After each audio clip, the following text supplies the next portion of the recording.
This is the lakehouse. As you can see in this lakehouse, there are only two folders: download files and upload files. The download files consist of a few files. So basically, what I'll be doing, the code would do is that it will download these files from the lakehouse folder, which is the download files folder, to the local folder. And there's another folder called as an upload file. So basically, the code will upload the local folders to the upload files folder on the lakehouse. Right. This is the code. I'll debug the code step by step for each action that it performs in the lakehouse, from creation of the directory to renaming and deleting the directory and upload and download of the files to and from the lakehouse. So the first action is the creation of directory. As you can see, there is no directory under the name my directory in the root location of the lakehouse, which is the files folder. Let me just execute this.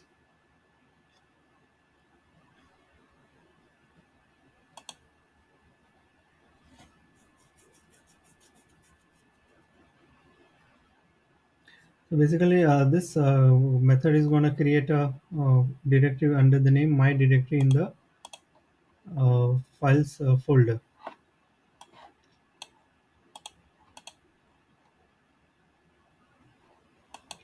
Okay, I'm going to step into the method, which is this. And so as you can see, the URL has a extension called resource equal to directory. So this helps identify the ADLS Gen2 APIs that it's a directory level action. And it's going to be a put because we are just because it's going to be a put method. Okay, and as I'm using a bearer token, so this is going to prompt for a bearer token through an browser credential. So basically, it's going to be only one time because I'm in the code I'm using a token cache. So it's not like this that for every method is going to prompt for a browser credential. Return the result.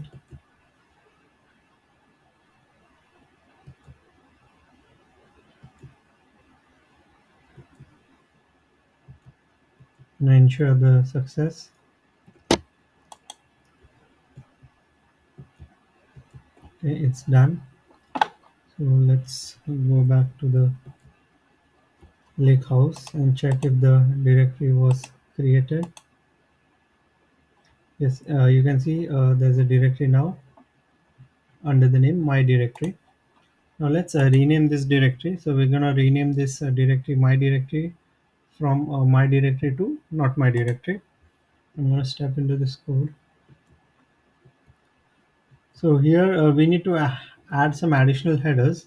So we are going to be using using a HTTP request message with an additional header called XMS rename source, because there's a source name and there's a target name. So basically, we need we need a method by which the ADLS Gen2 API should be able to identify which one is the source and which one is the target.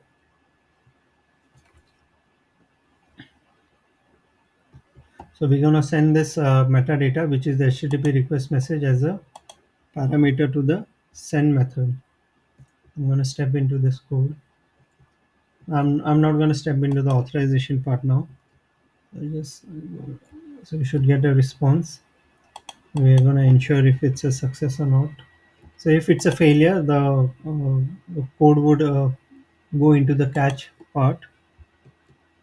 Okay, it's a success.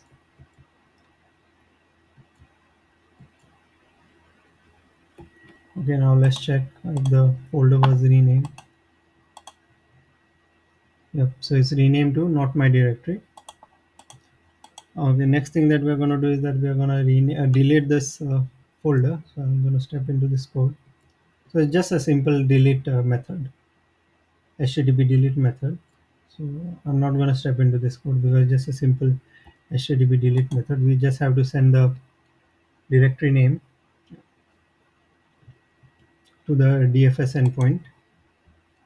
And yeah, I will just check if not deleted. So you should not see a folder called not my directory here. Yeah, there's no folder called okay. So next method is upload files to the lakehouse. So this is gonna be my uh, upload files, right? Yeah. So these are the two files that gonna be uploaded from a local drive to the files uploads files folder in the lakehouse. So we have it's gonna ensure if there are any files. Okay, there are no files under the files upload files folder in the lakehouse. So I'm gonna step into this code. Yeah, as I mentioned in the for here is going I'm using the directory info class of the directory info class, and it's gonna loop through all the directories that loop through all the files that exist in the directory.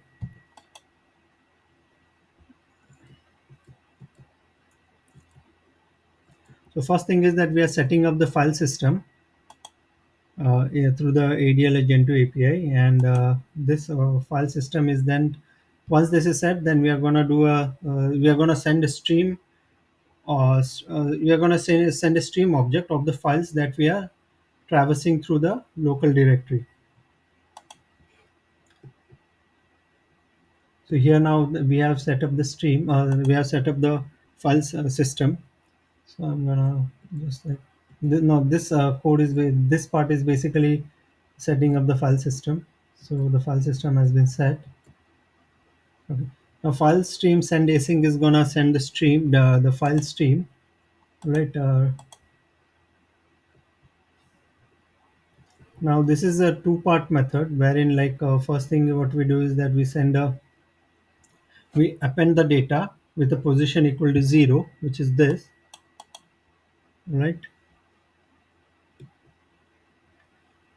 Sorry, I should not have stepped into this. Okay, this was what a cache token. Okay, so here we are. So we have a content which is of the type stream. So if you look at the stream here, so you can see the name is 11.csv, so which is this file.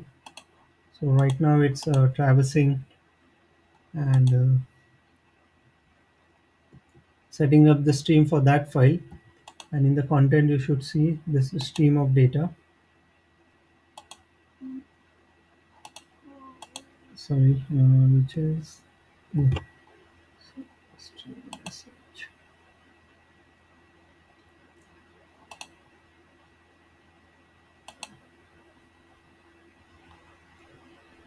As you can see, the length is 269 of the stream, and I was looking for a anyways. Okay, so we are sending that through a send method. Now this has been now the stream has been set to position equal to 0 on the file system. Now once that is done, we are going to check if the response the success is true or not, and then now we need to flush the stream onto the ADLS ADLS2 storage. So here is where we use the action equal to flush. Here action was append, and here the action is equal to flush, and the position here was 0. Here the position is the stream length. All right. So if you look at the stream, okay, the length is 269. So I'm now going to step into this, and we are going to use a patch method and send that through an HTTP request message to the send method of the to the send method. Okay, and we have to ensure the if it's a success or not, and now we should see a file under the upload files folder, yeah, which is this 11.csv, and we'll do the same. So directory file info is basically looping across all the files that it finds under the under this path, eblogs lakehouse upload files, and there are only two files. So the first file that was processed is 11.csv, and second file is 123.csv. So I'm not going to step into the entire code again. So I'm just going to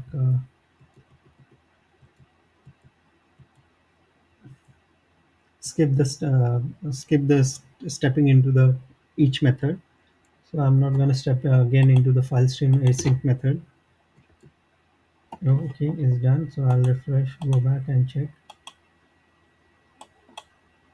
Yeah, as you can see, it's like 1 2 3 got uploaded to the lakehouse, and that's done.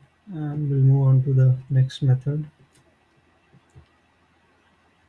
which is now in this case I'll be downloading the files from the lakehouse to the local location, and here my local location is download files. Right, and I'll be downloading it from files download files folder on the lakehouse, which is this, and it has three files: one or table 1, table 2, and table 3.csv. I'm gonna step into this method. Yeah, if you have gone through my previous article wherein I showcased how to traverse across the different directories and uh, different directories in a lake house, so I'm using the same code here. So basically this code is going to traverse across all the files in a given directory in a lake house. So at the moment my our files are existing at this location, files slash download files, which is this flash files slash download files. So in this code is just gonna loop through the files that exist at the root location. I mean, in the root location of the uh, directory location that we have set here. It's not so. In this case, if there's a subfolder under this, there's a subdirectory under this directory. So is the process is not gonna go through into that sub. So basically, recursive traversing is not. I've not implemented recursive traversing, but it was implemented in my previous article, wherein it goes and fetches all the metadata and the object hierarchies across all the directories and structure in a lake house across all lake houses. So it's gonna fetch only the files, any type of file that exists in the root location.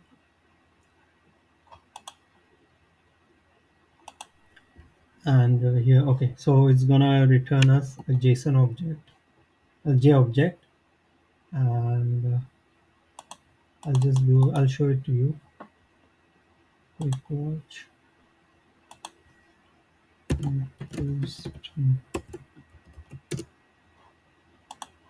So it's gonna give a list of all the files that exist in the given directory. Now what we're gonna do is that we're just gonna loop through the collection. We're gonna check if it's a directory or not. So if you go back to my earlier article, I have explained what this path.is directory is.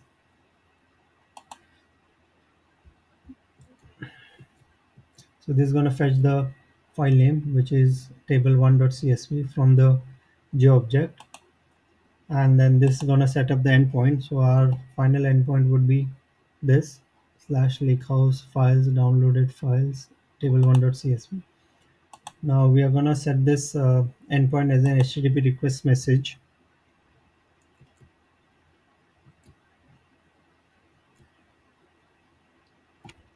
Okay, then now we have the response here. Response is in terms of bytes, and now we are going to write those bytes to the local drive. Okay, and our local drive is eblogs lakehouse download files, and the file name would be the same file that was existing uh, in the directory on the lakehouse. So this you can change, you can put any name. Okay, now we should see a file. Yeah, table1.csv. Okay, I'm gonna again, so we're just gonna skip. So I'm gonna skip all the, I'm not gonna step into the each line again. So now we should have all the three files, right? And okay, and the next and the final method is a rename of the file. So in this case, we have a file called as an myfile.txt that exists under the files folder. So it's gonna, so this is the my location. So it requires the existing name, the new name, and the location where the files exist on the lakehouse. So let's tap into this. So again, it requires an HTTP request message with a computation called as rename. And here it says rest app equal to directory, but I tried rest app equal to file system, but it's for some reason it was erroring out. So I tried with rest app equal to directory. So and it worked. Again, we need an additional. We need to customize the header and add a. Sorry, we need to customize the request message and add an additional header to it, which is XMS rename source. So if you go back to our code where we rename the directory, so it's the same header we need to add here as well, which is where is it?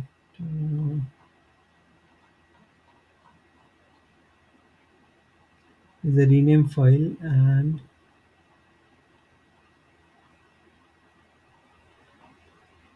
yeah, is this one XMS rename source.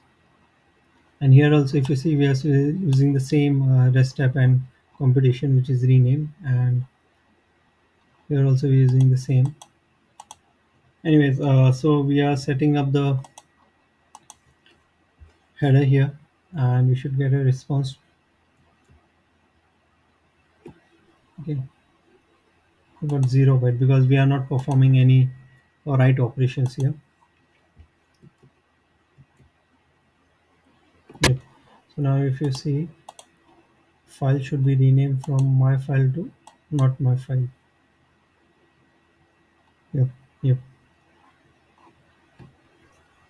Okay. All right. So that's all for this walkthrough. Okay. And I know this code is a bit complicated because there are so many methods involved. Like there's a put method, get method, and there's a send method, there's a post method. All right, but this actually helps you to understand how the entire one lake data storage is organized and what kind of actions you can perform out of the box in the Fabric workspace. Yeah, I mean, you can create some utilities that can help you automate these actions, right? So do let me know what you think on this. All right. Okay. Thank you very much.